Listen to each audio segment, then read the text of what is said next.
Hello everyone, welcome back to my channel. আমি অনেকের কাছ থেকেই শুনেছি, যারা আমাকে বারবার জিজ্ঞাসা করেছে যে দিদি, জাপানে কোন সময় ঘুরতে যাওয়াটা সব থেকে বেটার, মানে জাপানের ওয়েদার কোন সময় গেলে সব থেকে ভালো পাওয়া যাবে। সত্যি কথা বলতে কি, জাপানে কিন্তু দুটো ওয়েদারই সব থেকে বেশি উপভোগ করা যায়। একটা হচ্ছে শীতকাল আর একটা হচ্ছে গরমকাল। এখানে শীতের প্রবণতাটা একটু বেশি, যার জন্য শীতকালটা একটু বেশি লং টাইম অবধি থাকে, কিন্তু গরমকালটা খানিকটা কম। কিন্তু সেটাও মাঝে মধ্যে এত অসহনীয় হয়ে ওঠে যে থাকা যায় না। হয়তো ফোনে আমাদের দেখায় যে টেম্পারেচার 32 বা 33, কিন্তু ওটা ফিলস লাইক প্রায় 36-37 মতো হয়ে যায়।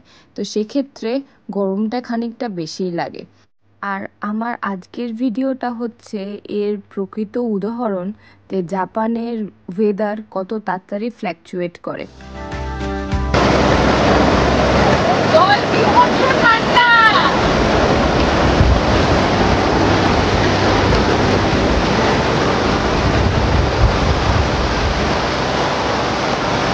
আমি আমার ফ্লোটিং রিং নিয়ে আসতে ভুলে গেছি, যার জন্য এখন শুধু পাথরে বসে আছি, আমি জলে নামতে পারছি না।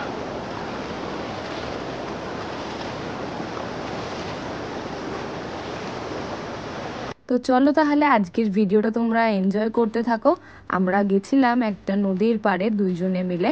তো ওখানে যখন গেলাম তখন দেখলাম একদম খটখটে রোদ্দুর, আর প্রচুর মানুষ এই সময় জলে নেমে পড়েছে। আর তার সাথে অনেক মানুষ এসেছে যারা ক্যাম্পেইন করতে এসেছে, কারণ ওয়েদারটাও অনেক সুন্দর, জল ঠান্ডা, আর কি দরকার আছে। সেদিনকে আমরা যেখানে গেছিলাম ওখানে কিন্তু কোনো রকম বৃষ্টি হওয়ার কোনো সম্ভাবনা ছিল না, কারণ আমরা ওখানে যাওয়ার আগে ওয়েদার রিপোর্ট দেখেই নিয়েছিলাম। কিন্তু পাহাড়ি এলাকায় সত্যি কথা বলতে কোনো কনফার্মেশন থাকে না যে ওয়েদার কেমন থাকবে না থাকবে। তো যার জন্য একটু নিরাশ হয়েছিলাম শেষের দিকে ঠিকই, কিন্তু এত মনোরম একটা দৃশ্য চোখে পড়বে সেটা কখনো কল্পনাও করতে পারিনি। সেটা তোমাদের সবার সাথে শেয়ার করব, আর সেটা দেখার জন্য একদম ভিডিওর লাস্ট অবধি তোমরা আমার সাথে থেকো। ওই নদীতে সেদিনকে প্রচুর মানুষ এসেছিল, আর বেশিরভাগই সবাই ফ্যামিলি নিয়ে এসেছিল একটা সুন্দর উইকেন্ড কাটানোর জন্য। আর তার মধ্যে নদীতে যাওয়ার আরেকটা কারণ তো গরম রয়েইছে।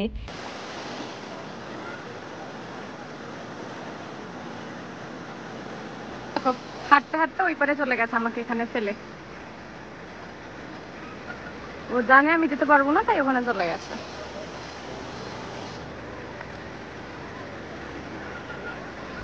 দেখো কি মজা ওর। সাঁতার জানলে হয়তো এগুলো সুবিধাগুলো রয়েছে।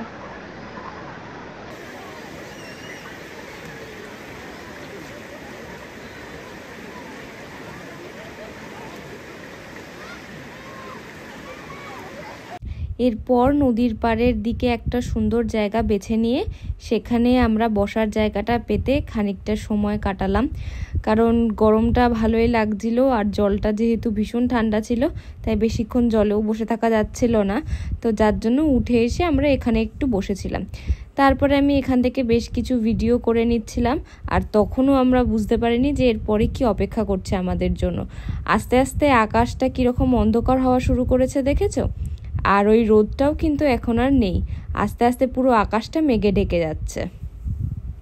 তোমাদের কাছ থেকে একটা খুব কমন কোশ্চেন আমি পাই, সেটা হচ্ছে জাপানে যদি আমি সত্যি সত্যিই কাজ করে থাকি তাহলে এত ভিডিও, শর্টস, তারপরে রিলস এইসব বানানোর আমি সময় কোথায় পাই। তো আমি তোমাদেরকে শুধু একটু জানাতে চাই যে আমি আমার সব ভিডিওতে হয়তো খুব একটা ওর সম্বন্ধে কিছু বলি না, আমি আমার সম্বন্ধে বা এই জাপান সম্বন্ধেই বেশি কথা বলি। কিন্তু সত্যি কথা বলতে এই ধরনের সাপোর্টিভ পার্টনার যদি কারোর পাশে থাকে তাহলে আমার মনে হয় না যে কেউ কোনো একটা তার পছন্দের কাজ করার আগে দুবারও ভাববে। কারণ আমি আমার এই ভিডিওর পেছনে যতটা সময় দিই, আমার মনে হয় যে ওর সাপোর্ট না থাকলে হয়তো আমি তার 1%ও দিতে পারতাম না। আর এই ভিডিওর পেছনে যদি আমার 40%ও কন্ট্রিবিউশন থাকে তাহলে সেক্ষেত্রে ওর কন্ট্রিবিউশন প্রায় 60%। তো যাদের এরকম সাপোর্টিভ পার্টনার আছে আমার মনে হয় আমার কথার সাথে তারা খুব লিঙ্ক করতে পারবে নিজেদের। যাই হোক, তো দেখতে পাচ্ছ তোমরা আস্তে আস্তে ওয়েদারের অবস্থা কীরকম খারাপ হয়ে গেছে, আর বৃষ্টিও পড়া শুরু করেছে। এই মুহূর্তে দাঁড়িয়ে তোমরা যতটা ক্যামেরায় দেখতে পাচ্ছ, কিছুক্ষণ পর বুঝতে পারবে যে ঠিক আরও কতটা বৃষ্টি বেশি হওয়া শুরু করেছিল। তো ওই সময় আমি একটা ফেসবুকে লাইভ করেছিলাম, তো সেই সময় ওই ওয়েদারটা আমি লাইভে তোমাদের সবার সাথে শেয়ার করেছিলাম। কিন্তু এখন তোমাদেরকে আমি ভিডিওর মাধ্যমে দেখাচ্ছি যে জলের স্রোতটা ঠিক কতটা বেড়ে গেছে দেখো। আর ওর মধ্যেই আমরা বসেছিলাম, তার কারণ আমরা কোনো রকম ছাতা নিয়ে যাইনি। আর যেহেতু আমরা জানতামই যে আমরা নদীতে স্নান করব, তাই ছাতার কোনো রকম দরকার ছিল না। কিন্তু এখানে সেই রকমভাবে আমরা ভিজে যাব বুঝতে পারিনি, তাই আর কোনো রকমভাবে না ভেজার চেষ্টাও করিনি। বৃষ্টিতেই আমরা বেশ খানিকক্ষণ ভিজেছি। আর শুধু এই দৃশ্যটা দেখো, এই দৃশ্যটা কোনো হলিউড মুভির থেকে একটুও কম নয়।